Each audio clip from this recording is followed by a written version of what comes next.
From Newcastle United hatching a stunning plan to dominate, as 6 deals have already been agreed, to Newcastle CEO issuing a 5-year plan for Newcastle to become a world-class club, Hey, that's pretty good.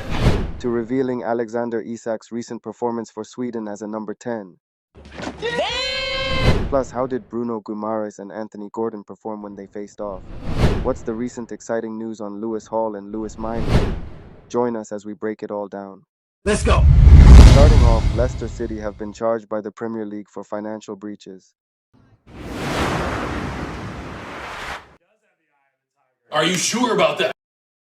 Solokol joins me on set to talk more about this. Look, Carvey, just give us a little bit of a backgrounder to this, if those people are tuning in now and say, I can't remember what this was all about.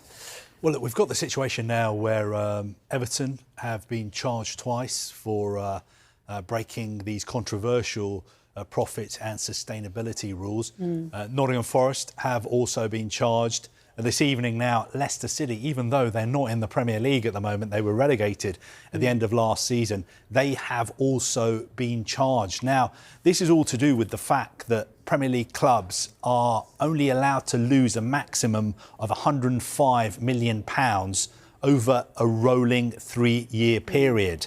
And the allegation from the Premier League is that Leicester City breached these rules for the assessment period ending last summer, so the end of the 2022-23 season.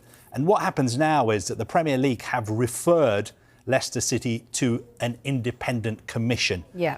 We've been through this with Everton, we've been through it with Nottingham Forest as well. So what happens now is that a 3-person panel will hear the case. And in front of this 3-person panel, the Premier League will make their case. They will explain why they believe that Leicester City have broken their rules. And then Leicester City, with all their lawyers, will be able to make their case and defend themselves against this alleged breach. I think what could be really controversial in this case, I mean, all these cases have been so controversial and divisive already, but what will be really controversial here is Leicester City are in the Championship at the moment. They're fighting for promotion. I think they're second in the table on goal difference, just behind Leeds. They've got 9 games to go.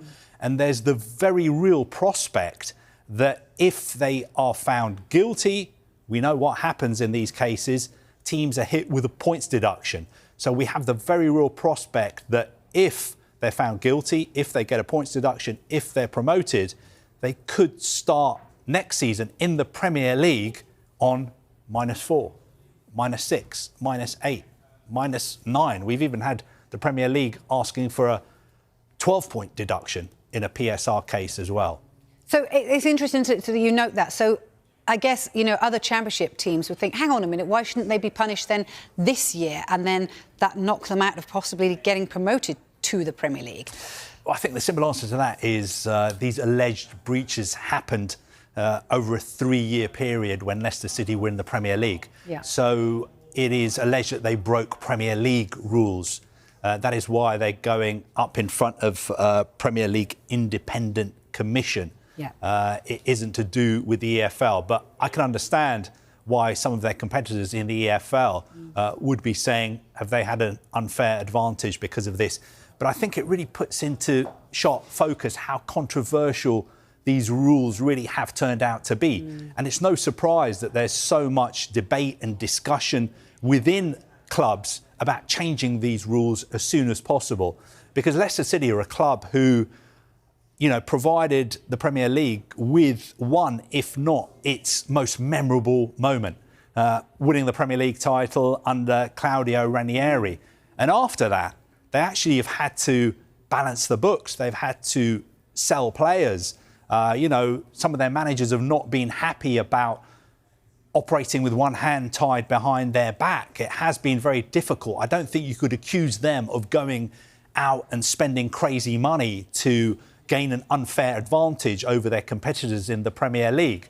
So it is a case now of there being even more focus on these really, really controversial rules, which were, I have to say, brought in because the clubs wanted them. The clubs voted to bring in these rules, and the clubs voted to have this sort of fast-track justice system. But of course, Leicester City were relegated to the EFL before this fast-track system was introduced. So we have to wait and see exactly what the timetable is going to be for this case to be heard by the Independent Commission. For me, what is the purpose of any club outside the big 6 inches having ambition? They sell their best players to strengthen their squad, but the league prevents owners from investing their own money. I sympathize with Leicester, Nottingham Forest, and other clubs that gain promotion but are unable to spend enough to be competitive. These rules also prevent Newcastle United, despite being the richest club in the world, from fully utilizing their wealth in the transfer market. These rules only serve to maintain a closed shop of the top 4 teams and make it extremely difficult for another team to break in and sustain a challenge. The Premier League is harming our game and competition, making it boring. It is crucial to address this issue before it becomes irreversible. However, despite this, according to sources from Football Insider, Newcastle United is undergoing a commercial overhaul with the aim of dominating under new financial regulations in the Premier League. The top-flight clubs have voted to implement a new financial model that replaces the existing profit and sustainability rules. The new regulations will adopt a similar approach to UEFA's model, where clubs are limited in their spending based on a percentage of their overall revenue. Clubs not participating in European competitions will be allowed to spend up to 85% of their revenue on transfer fees, wages, and agent fees, while clubs competing in Europe will have a cap of 70%. Newcastle United's revenue has already increased to £250 million, according to their latest accounts from the 2022-23 season. However, the owners of the club, the Public Investment Fund, are determined to further grow that figure in order to compete with the so-called Big Six clubs. Since the takeover in 2021, Newcastle has capitalized on their increased popularity in Saudi Arabia and secured various commercial deals.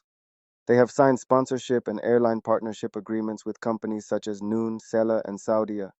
Additionally, they have entered into a 5-year deal with Adidas worth £40 million per season, a significant upgrade from their previous agreement with Castore, which was valued at £5 million per season. Furthermore, the club has established a partnership with Sportsbet.io as their betting partner in 2023, and most recently, announced a multi-year commercial partnership with Quid. These significant commercial agreements signal Newcastle United's ambition to strengthen their financial position and compete at a higher level, aligning with their goal to dominate, in accordance with the new financial regulations. Then Newcastle United's Alexander Isak recently had a challenging international outing as he represented Sweden in a match against Portugal. Isak played the full 90 minutes in a game that Sweden lost 5-2 under the management of former Newcastle forward Jon Dahl Tomasson. Emil Kraft, another Newcastle player, came off the bench in the 60-minute. Isak, who typically operates as a striker, was deployed in a number 10 position while Victor Gyökeres played as the central striker. However, Isak struggled to make a significant impact in the match. Reflecting on his performance, Isak mentioned that playing in a deeper role in the middle felt unfamiliar to him, comparing it to playing as a number 8. He acknowledged the importance of shouldering the role but admitted that it might not have been his best performance. He expressed hope for improvement in future matches. "When I got down a little deeper in the middle, then I almost felt like an 8, said Isak. It's a bit unusual for me, but it is important to shoulder the role. It may not be 100% the first match. Hopefully it will be better in others. In the game itself, he had a 6.3 match rating, 33 touches, 19 accurate passes, 1 key pass, 2 accurate crosses, 0 shots on and off target, 0 shots blocked, 1 successful dribble, and 2 ground duels won. The 24-year-old will have another opportunity to showcase his skills when Sweden hosts Albania in their next international fixture. Afterward, Isak will return to Newcastle United to prepare for their upcoming Premier League match against West Ham United at St James's Park. Other Newcastle players such as Lewis Hall and Miley were also involved in international duty. In the England under-20 team's 5-1 victory over Poland, Lewis Hall and Miley showcased their abilities on the left-hand side, forming a promising partnership. Tutaj bardzo ofensywnie grający Lewis Hall cały czas szuka takich podań jak teraz. Teraz jest na uśrodkowanie na pole karne. Na nasze szczęście nieczysto trafia w piłkę Anglik. Another Newcastle prospect, Leo Shahar, started for the England under-17 team in their dominant 5-1 victory over Northern Ireland. Shahar not only contributed to the team's success but also provided an assist during the match. As such, it seems Newcastle United's future is in good hands. Furthermore, Newcastle's Bruno Guimaraes and Anthony Gordon displayed excellent performances when their respective national teams faced each other in a friendly match. Although Endrick scored the only goal of the game for Brazil, Guimaraes and Gordon showcased their abilities and made valuable contributions to their teams. In the game, Bruno Guimaraes had a 7.2 match rating, 72 touches, 87% passing accuracy, 3 key passes, 2 accurate long balls, 2 successful dribbles, and 9 ground duels won. While Anthony Gordon has a match rating of 7.4, 55 touches, 85 passing accuracy, 2 shots on target, 2 shots blocked, 4 successful dribbles, and 7 ground duels won. Then, if you want to know how Newcastle United's defense is about to unbelievably transform, click the video link on screen now.